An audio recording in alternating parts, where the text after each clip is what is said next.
Hey everybody, Eve here. Today I thought I would just have a frank conversation with all of you about living in a tiny space. A lot of people are becoming more accustomed to the idea of living tiny, and it's not so odd anymore. At least not like it was, 5 years ago when I first really started considering about the day when my husband and I retired and getting a place of our own. I discussed it with him. He wasn't really open to the tiny concept, but he was open to the concept of maybe purchasing a camper and visiting the United States and traveling and getting to do all sorts of fun things, when we retired. Unfortunately, my husband contracted a terminal cancer and died very swiftly, and that's a very painful subject for me. And because it's still so fresh, he only passed away in September of this year, which is 8 months ago. I don't know. I lost my best friend, my soulmate, and so that pivotal moment, very pivotal moment in my life, forced me to, I didn't have any choice. I had to go tiny. I had no income other than being an artist. My husband was the primary breadwinner. Going back to work, it's not something I could have done. I would have never earned enough to be able to afford living on my own. And the prospect of living with family members or in some other setup, that wasn't going to happen either. Suffice it to say that I had to think of something really quick. And I did. And with what little resources I had available to me, which is YouTube. And of course, YouTube does only one thing. I mean, most of the YouTube videos that you see about tiny living and, nomadic living, tiny house living, I don't care. Whatever you search for on YouTube, it's mostly going to be very or completely glamorized versions of tiny spaces. And now, having lived in a tiny space since, December of this year, 2018 rather, which makes that about 5 months, I'm here to tell you, while I love it and I have no intentions of changing anything, I absolutely love it. But there are aspects of it I absolutely did not anticipate, and they're big deal breakers that if most of you or most of the people that are considering moving tiny knew, they probably wouldn't do it. But it depends, because money is everything. Money's king, and if you have enough money, there are none of these obstacles are a problem. Everything can be overcame if money is no obstacle. Obviously, the reason why all of us do what we do and the decisions we make and the choices we make and the quality of life we live has to do with money. Now, there's a bug in here. See, that's one of the cons of living tiny. Bugs. You can't. Moving along. While money doesn't buy you happiness, it will buy you comfort. Hands down, comfort. Your basic needs, your creature comforts will be met. So anybody that wants to argue that point, there's places to leave your comments below. If they're nasty, they'll be deleted, because I don't play that. I'm a follower of Christ, but I ain't Jesus. So, if you want to be nice and have a discussion, a debate, if you will, have at it. I'm open. I'm a very good listener, and I don't think I'm an expert on anything. I'm just giving everyone my opinions, my experience. I live tiny. I live in a converted horse trailer that's probably 80 square feet, tops. Tops, on a good day. Love it, love it, love it.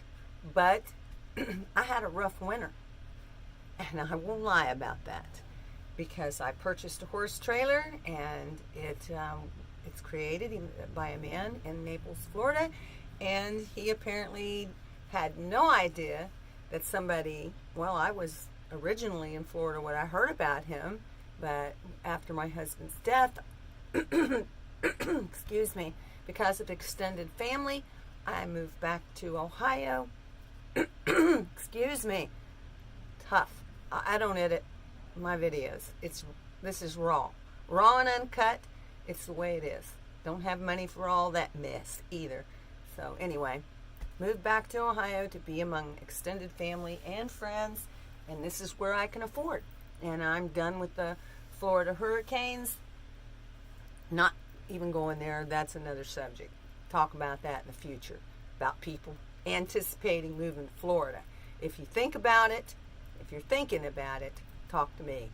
I would highly suggest you didn't, and especially don't live beachside. So, moving along. At any rate, here's some of the cons, because I'm trying to cut to the chase. The cons of living tiny is whatever problems you have living in a regular house, magnify those about 10 living tiny.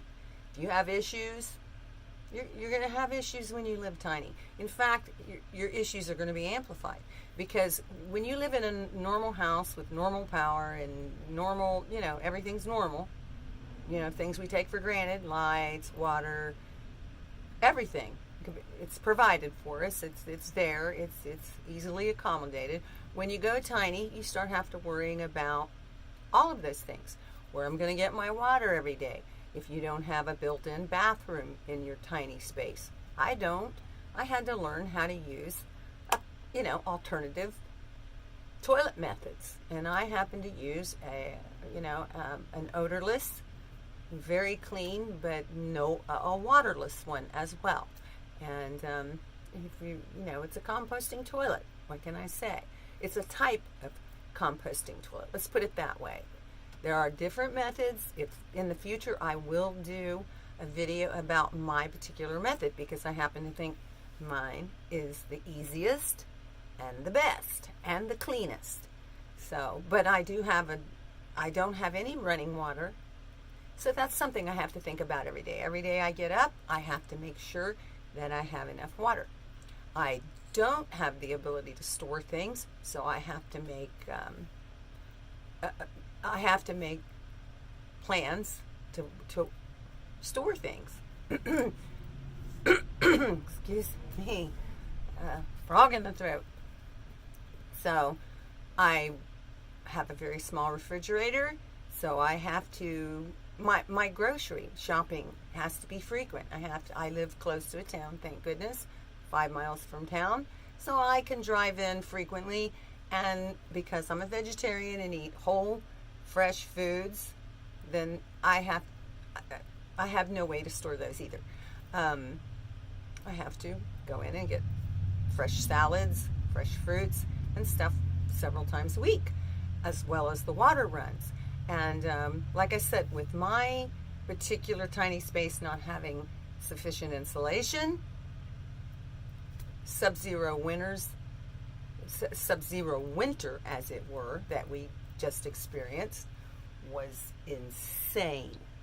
And I had to run 2 heaters, and getting back to heaters and appliances and things in general, when you live tiny, and you're in an RV or a camper or a mobile home or whatever, you're going to have to learn a lot about electricity that you don't want to know. Watts, volts, amps, extension cords, safety, tons of stuff. Tons of stuff that everyday people don't have to think about as they go about their little tiny little uncomplicated lives. Now, I'm not griping. I'm not griping. I'm blessed. But, just saying, there's cons. Lots of cons to living tiny. And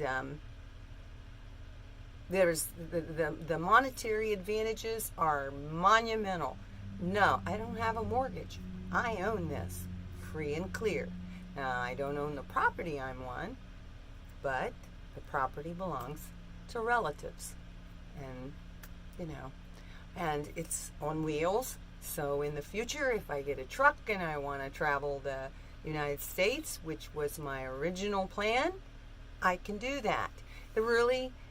There's a lot of advantages to living tiny. I'm just trying to let all of you know that there's a few cons. Safety is an issue. When you live this tiny, it's a lot easier for people to, invade your space. It just is. I mean, we live in a dangerous world. So I'm armed. I'm not going to tell you with what. It could be mace. It could be a bug spray. It could be a gun. Not telling. Not telling. It's my business. I'm legal. Enough said. So anyway, yes, basically, that's pretty much everything in a nutshell. Before you move into a tiny space, whether it's an RV, a mobile home, a van, your car, I mean, come on. Homeless people are living out of their cars.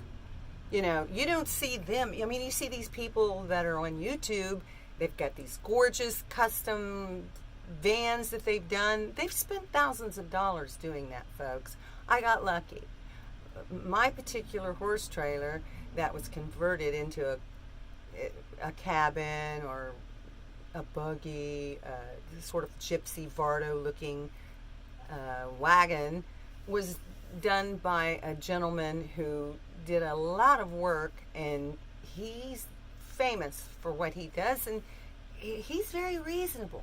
His prices are very. If I'd have done this, I would have spent a lot more than what I paid for this.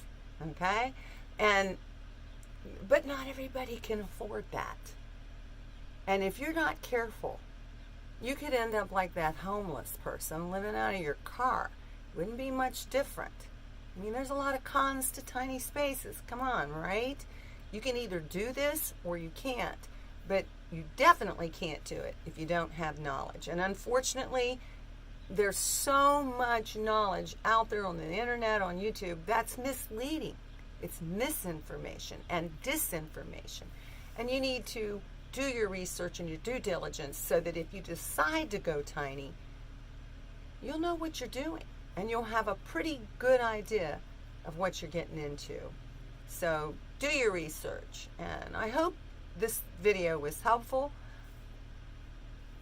I just wing these things, folks. I talk from the heart. I'm just sharing. And in the meantime, while you're here, thumbs up, comment on, share, and subscribe to my YouTube channel. Until next time, bye-bye. See, people knock on the door when you're not ready.